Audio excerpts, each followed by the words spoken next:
ஏர் India 171 அகமதாபாத்தில் crash ஆனதுலேருந்து Indians நிறைய பேர்த்துக்கு ஃப்ளைட் ட்ராவல்னாலே ஒரு பயம் தயக்கம் எல்லாமே இருக்குது. இந்த மாதிரி ஏர் கிராஷ் இந்தியாவில் இதுதான் முதல் தடவையான்னு கேட்டால் இல்லை. அண்ட் உலகத்தில் கூட இது முதல் தடவை இல்லை. இதை விட பயங்கரமான பல ஏர் கிராஷ் இந்தியாவிலையும் நடந்திருக்கு, இந்த உலகத்திலையும் நடந்திருக்கு. அப்படி ஒரு பயங்கரமான ஒரு ஏர் கிராஷை தான் நம்ம இன்றைக்கி பார்க்க போகிறோம். ஸோ வெல்கம் டு ஃப்ளை தமிழா. அன்றைக்கி ஆக்சுவலாக 31st of May 2009 பிரேசில் தலைநகர் ரியோ டி ஜெனீரோவில் இருக்க ஏர்போர்ட் வழக்கம் போல் பிஸியாக தான் இருந்துச்சு. இங்கேருந்து பிரேசிலேருந்து பறக்கிற மேக்ஸிமம் ஃப்ளைட்ஸ் இந்த டிரான்ஸ் அட்லாண்டிக் ரூட்டை தான் கிராஸ் பண்ணி போவாங்க. யூரோப்பியன் கண்ட்ரிஸ் போகிற எந்த ஃப்ளைட்டாக இருந்தாலுமே அந்த அட்லாண்டிக் ஓஷனை தாண்டி தான் போகணும். ஸோ அந்த மாதிரி ஒரு டிரான்ஸ் அட்லாண்டிக் ரூட்டில் போகிறது தான் நம்ம ஃப்ளைட் ஏர் ஃப்ரான்ஸ் 447. இந்த ஏர் ஃப்ரான்ஸ் 447க்கு ஏர் ஃப்ரான்ஸ் யூஸ் பண்ணது பார்த்தீங்கன்னா ஏர்பஸ் A330 ரக விமானம், 320யோட அடுத்த version. So higher end of automation, பக்கா மேனுவல் ஃப்ளைங்கோட பர்சன்டேஜ் ரொம்பவே கம்மி இருக்கிற மாதிரி இது பக்காவை ஆட்டோமேட் பண்ணியிருந்தாங்க ஏர்பஸ். இது பிரேசில் தலைநகர் ரியோவிலேருந்து ஃப்ரான்ஸ் தலைநகர் பாரிஸ்க்கு ரெகுலராக போயிட்டு வர ஒரு டிரான்ஸ் அட்லாண்டிக் ஃப்ளைட். இந்த ஏர் ஃப்ரான்ஸ் ஃப்ளைட் 447ல் 216 passengers, 9 cabin crew people and 3 pilot உட்பட 228 பேர் ட்ராவல் பண்ணாங்க. இதில் இந்த 216 பேசஞ்சர்ஸும் மல்டிபிள் கண்ட்ரீஸை சேர்ந்தவங்களாக இருந்தாங்க. அண்ட் இதில் ஏன் 3 பைலட் அப்படின்னா, இது ஒரு 8 மணி நேரம் 9 மணி நேரம் எக்ஸ்டெண்டடாக ட்ராவல் ஆகிற ஒரு ஃப்ளைட் அப்படிங்கிறனால ஒரு ரிலீஃப் பைலட்டை என்றைக்குமே வச்சுருப்பாங்க. அவருக்கு மெயின் கேப்டனாக இருக்கிறவருக்கு ரெஸ்ட் கொடுத்துட்டு அண்ட் இவர் டேக் ஓவர் பண்ணுறதா இருக்கும். ஸோ அப்படி பைலட் இன் கமாண்ட் யார் தான் இந்த மொத்த ஃப்ளைட்டில் என்ன நடந்தாலும் ஃபைனல் டெசிஷன் எடுக்கணும், அவர் தான் பைலட் இன் கமாண்ட். அவர் யாருன்னு பார்த்தீங்கன்னா மிஸ்டர் மார்க் டுபியோஸ். அவர் பறக்கும்போது ஏர் ஃப்ரான்ஸில் பறக்கும்போது அவரோட வயசு பார்த்தீங்கன்னா 58 அண்ட் அவர் 11,000 ஹவர்ஸ் பறந்துருக்காரு டோட்டல் ஃப்ளைங் ஹவர்ஸ். அண்ட் இந்த டைப் அதாவது ஏர்பஸ் A330யில் மட்டுமே அவருக்கான எக்ஸ்பீரியன்ஸ் பார்த்தீங்கன்னா 1700. அதுக்கப்புறம் அவரை ரிலீஃப் பண்ணுறதுக்காக இருக்கிற ரிலீஃப் கேப்டன் யாருன்னா டேவிட் ராபர்ட் ஒரு 37 வயசுக்காரு. அண்ட் அவர் டோட்டல் ஃப்ளையிங் ஹவர்ஸ் 6,500 இருந்திருக்கு. அண்ட் இந்த டைப் அதாவது ஏர்பஸ் A330யில் அவர் 4,500 ஹவர்ஸ் ஃப்ளை பண்ணியிருக்காரு. இதில் குறிப்பிட்டு என்ன சொல்லணும் அப்படின்னா, மொத்தம் 3 பைலட்லேயே இவர் தான் இந்த டைப் ஆஃப் ஏர்கிராஃப்டில் அதிகமாக ஃப்ளை பண்ண ஒரு பைலட். அண்ட் இவங்க 2 பேர் இல்லாமல் நம்மளுக்கு ஒரு ஃபர்ஸ்ட் ஆஃபீஸரும் ஒருத்தர் இருக்கார். அவர் தான் மிஸ்டர் போனே இருக்கிற 3 பேர்த்துலேயும் சின்ன வயசில் சின்னவர் தான் போனே. அவர் மொத்தமான ஃப்ளைட் ஹவர்ஸே 2,900 தான் இருந்திருக்கு. அண்ட் இந்த பர்டிகுலர் ஏர்பஸ் A330யில் அவரோட எக்ஸ்பீரியன்ஸ் வெறும் 800 மணி நேரம் தான். சரியா 7:20 மணித்துளி ஈவினிங் சாயங்காலம் 7:20 மணிக்கு pilots pushback start up Eggoz கேட்குறாங்க. அண்ட் ATC அவங்களுக்கு புஷ்பேக் அண்ட் ஸ்டார்ட் அப் கிளியரன்ஸும் கொடுக்குறாங்க. நான் முன்னாடியே சொன்ன மாதிரி இது ஒரு கோஸ்டல் ரீஜனில் இருக்கிற ஒரு ஏர்போர்ட். அதனால இங்கே அடிக்கடி மழை புயல் அப்படிங்கிறது ஃப்ரீக்வெண்ட்டாக வந்துகிட்டே இருக்கும். அண்ட் இந்த ஃப்ளைட்டு ட்ராவல் பண்ணுற ஏரியா என்னன்னு பார்த்தீங்கன்னா இன்டர் ட்ராபிக்கல் கன்வர்ஜன்ஸ் ஜோன் அப்படின்னு சொல்லுவாங்க. இந்த ஈக்விட்டருக்கு மேலே பாஸ் ஆகிற ஒரு ஜோன். அண்ட் இங்கே தான் நார்த் ஈஸ்ட் ட்ரேட் விண்ட்ஸும் சவுத் ஈஸ்ட் ட்ரேட் விண்ட்ஸும் மர்ஜ் ஆகும். அப்படின்னா இந்த இடத்துல தான் அதிகமான டர்புலன்ஸ், அதாவது ஒரு ஸ்டாமி வெதர் இல்லை மழை புயல் இதெல்லாம் அதிகமாக அடிக்கிற இடம் தான் இந்த இன்டர் ட்ராபிக்கல் கன்வர்ஜன்ஸ் ஜோன். நம்ம ஏர் ஃப்ரான்ஸ் ஃப்ளைட் 447 இந்த ஜோனை தாண்டி தான் போயாகணும். அண்ட் இதில் போகும்போது மேக்ஸ் டு மேக்ஸ் பைலட்ஸ் என்ன பண்ணுவாங்க அப்படின்னா, இந்த டர்புலன்ஸும் வராமல் இருக்கிறதுக்காக இந்த ஜோனில் புயல் ஏதாவது அவங்களோட ரடாரில் தெரிஞ்சிச்சு அப்படின்னா அதை டிவியேட் பண்ணிட்டு போக தான் பார்ப்பாங்களே தவிர யாருமே அதுக்குள்ளே போகணும்னு நினைக்க மாட்டாங்க. அண்ட் 7:29 அதாவது சரியாக சொன்னால் 7:30 மணிக்கு சாயங்காலம் 7:30 மணிக்கு ஏர் ஃப்ரான்ஸ் 447 அது திரும்பி வராத டெஸ்டினேஷன் நோக்கி பறக்க ஆரம்பிச்சது from Rio de Janeiro. Airbus 330யோட V1 ஸ்பீட் பார்த்தீங்கன்னா 160 knots இருக்கும். V1 ஸ்பீட் தான் என்ன அப்படின்னா, அந்த ஸ்பீட் நம்ம அட்டைன் பண்ணிட்டோம்னா அதுக்கப்புறம் லேண்ட் பண்ணக்கூடாது. ஐ மீன் பிரேக் போடக்கூடாது. அப்படி தான் வந்து rules according to flight manuals or whatever it is. ஏன்னா அதுக்கு உங்களால் வந்து அந்த V1 ஸ்பீட் அட்டைன் பண்ணதுக்கப்புறம் உங்களால் அந்த ஃப்ளைட்டை நிறுத்த முடியாது அப்படிங்கிறது தான் வந்து பைலட்ஸ் எல்லாருமே சொல்கிறது. சாரி, நிறுத்த முடியாது இல்லை, நிறுத்தக்கூடாது ஆக்சுவலாக.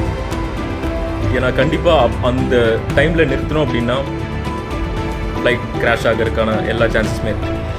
அண்ட் இனிஷியலாக 10,000 ஃபீட் கிளியரன்ஸ் கொடுக்குறாங்க ஏடிசி. அதுக்கப்புறம் இதோட க்ரூசிங் ஆல்டிடியூடான 35,000 ஃபீட், அதாவது பூமியில் இருக்கிற கடல் மட்டத்திலிருந்து 35,000 அடிக்கு மேலே பறக்கிறதுக்கான கிளியரன்ஸ் வந்து அவங்களுக்கு கிடைக்குது. ஸோ இது க்ரூசிங் ஆல்டிடியூட் என்னன்னு எப்படி சொல்லுவாங்கன்னா, ஒரு ஃப்ளைட்டை வந்து எந்தவித ஒரு அப்பர் அண்ட் லோயர் இந்த மூமெண்ட் எதுவுமே இல்லாமல் ஸ்ட்ரெயிட்டாக எந்த ஆல்டிடியூட்டில் பறக்கணுமோ அதுதான் அதோட க்ரூசிங் ஆல்டிடியூட். ஸோ இன்றைக்கி நம்ம ஏர் ஃப்ரான்ஸ் 447க்கு கொடுத்துருக்கிற ஆல்டிடியூட் 35,000. அண்ட் நம்ம பஸ்ஸில் ட்ரெயினில் இருக்கிற மாதிரியே ஃப்ளைட்டுக்கும் ஒவ்வொரு ஸ்டாப்பிங்குன்ட்டு இருக்குது. பட் அங்கே நிறுத்த மாட்டாங்கங்கிறது தான் ஒரே விதி. ஏன்னா இதை வந்து எல்லாமே இந்த ஸ்டாப்பிங்ஸ் எல்லாமே வே பாயிண்ட்ஸ் அப்படின்னு சொல்லுவாங்க. ஒரு ஃப்ளைட் வந்து இந்த பேட்டர்ன் ஆர் இந்த ரூட்டில் தான் பறக்கணும் அப்படின்ட்டு இருந்தால் அந்த ரூட்டில் தான் அந்த ஃப்ளைட் பறக்கணும். அதை டிவியேட் ஆகி வேற ஒரு வே பாயிண்ட்டுக்கு அது வந்து போயிடக்கூடாது.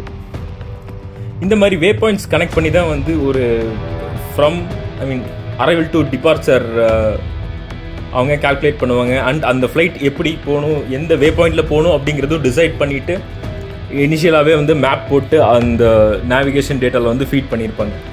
ஸோ அப்படி போயிட்டு இருக்கும்போது வே பாயிண்ட் சால்பு SALPU அண்ட் டாசல் TASIL 35,000 அடிக்கு மேலே க்ரூஸ் ஆகிட்டு இருக்க இந்த டைமில் வே பாயிண்ட் சால்பு அண்ட் தாசலுக்கு இடையில என்ன ஆகுதுன்னு பார்த்தீங்கன்னா, நம்ம ஃபர்ஸ்ட் ஆஃபீஸர் போனே ஒரு விஷயத்தை நோட் பண்ணுறாரு.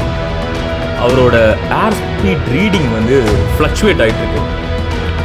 ஏர் ஸ்பீட் ரீடிங் அப்படின்னா எவ்வளோ ஸ்பீடில் வந்து நம்ம ஏர்க்ராஃப்ட் பறந்துட்டு எப்படி ஐடென்டிஃபை பண்ணுவாங்கன்னா,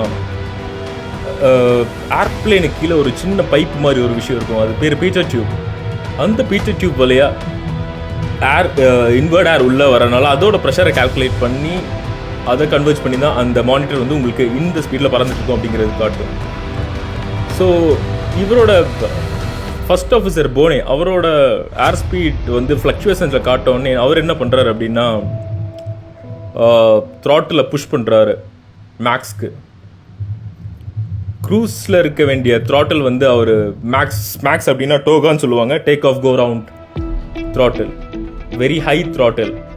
அது புஷ் பண்ணது மட்டும் இல்லாமல் ஃப்ளைட்டை லிஃப்ட் பண்ணுறாரு அவரோட சைட் ஸ்டிக்கை வச்சு. இந்த ஸ்டீரிங் கண்ட்ரோல்ஸ் வந்து போயிங்க்கும் ஏர்பஸுக்கும் மாறி மாறி இருக்கும். போயிங்க்கு வந்து ஒரு கியர் டைப்பில் இருக்கும், ஏர்பஸில் வந்து சைட் ஸ்டிக் டைப்பில் இருக்கும். ஸோ இவர் வந்து சைட் ஸ்டிக்கை நல்லா லிஃப்ட் பண்ணுறாரு அண்ட் ஃபுல் பேக்ஸும் பவர் கொடுக்குறாரு. ஃப்ளைட்டு வந்து மேலே எழும்புறதுக்கு பதிலாக கீழே டிச் ஆகிட்டு இருக்கு. இவருக்கு ஒன்றும் புரியல. அண்டு இவர் வந்து இவரோட ரிலீஃப் கேப்டன் ஆன ரோபோட் கிட்ட கேட்குற, ரோபோட் என்னாச்சுன்னு தெரியல, இது ஃப்ளைட் நான் புல்லப் பண்ணிட்டு தான் இருக்கேன், பட் வந்து ஃப்ளைட்டு போக மாட்டேங்குது அப்படின்னு. அண்ட் ரோபோட்டும் பார்த்துட்டு ஒரு பதட்டத்தில் சரி நம்ம பைலட் இன் கமாண்ட் மார்க் டுபியோஸை கூப்பிடுவோன்னு சொல்லிட்டு அவரையும் அவரு பார்க்கும்போது நம்ம ஃபர்ஸ்ட் ஆஃபீஸர் போனே கை எடுக்காமல் அந்த சைட் ஸ்டிக்கில் வந்து கை வச்சுட்டே இருந்தார்.